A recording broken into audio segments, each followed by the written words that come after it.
Si tu aimes ce que je fais, n'hésite pas à t'abonner et à activer la cloche des notifications pour ne rien rater des prochaines vidéos. Si tu as envie de soutenir mes vidéos, n'hésite pas à mettre un pouce en l'air, à les partager et à les commenter. Si tu as envie de me soutenir financièrement, n'hésite pas à aller regarder une pub sur Utip ou à faire un don. Le lien est dans la description de la vidéo. Sur ce, bon visionnage. Benjamin est né le 5 avril 1990. Il commence la voile du côté de l'Île-Dieu vers l'âge de 13 ans avant de débuter les rayettes dans une école de sport. Ça lui réussira bien car entre l'âge de 13 et 18 ans, il fait 2 podiums au championnat de France et même champion du monde de SL16 en 2008. Entre 18 et 24 ans, il devient champion de France et d'Europe universitaire. Il est aussi 2 fois vice-champion de France. 7ème du championnat du monde universitaire, 6ème du Tour de France à la voile, 6ème de la Coupe de France J80 et un podium au championnat de France Espoir équipage. Pendant cette période, il finit aussi ses études en obtenant un DUT Sciences et Génie du matériau. Il fait son entrée dans le monde professionnel de la voile en devenant responsable technique Sirena Voile. 2015 sera l'année de ses débuts en course au large, puisqu'il commence sur le circuit Figaro en étant sélectionné dans la Team Vendée. Sa première année se passera plutôt bien, car il finira premier busier au championnat de France élite course au large, après une 29e position sur la solitaire du Figaro. En 2016, il continue et obtient une 7e place sur la Solo Concarneau, 14e sur la Solo Maître Coq et la solitaire du Figaro.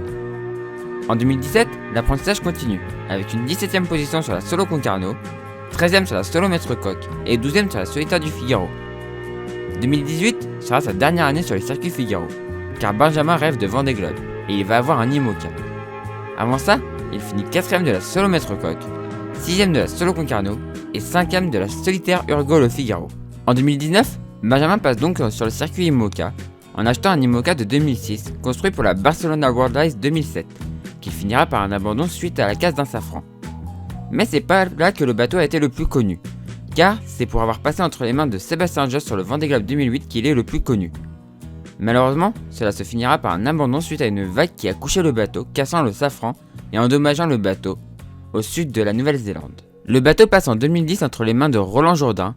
Il y connaîtra son premier grand succès avec une victoire sur la route du Rhum.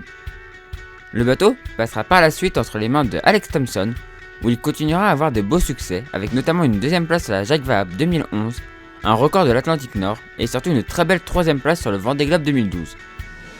Le bateau part ensuite entre les mains de José Munoz pour la Barcelona World Race 2014. Il finira 2ème de la New York Barcelona et de la Barcelona World Race. En 2015, le bateau passe entre les mains de Nicolas Boitvézy qui veut faire le Vendée Globe.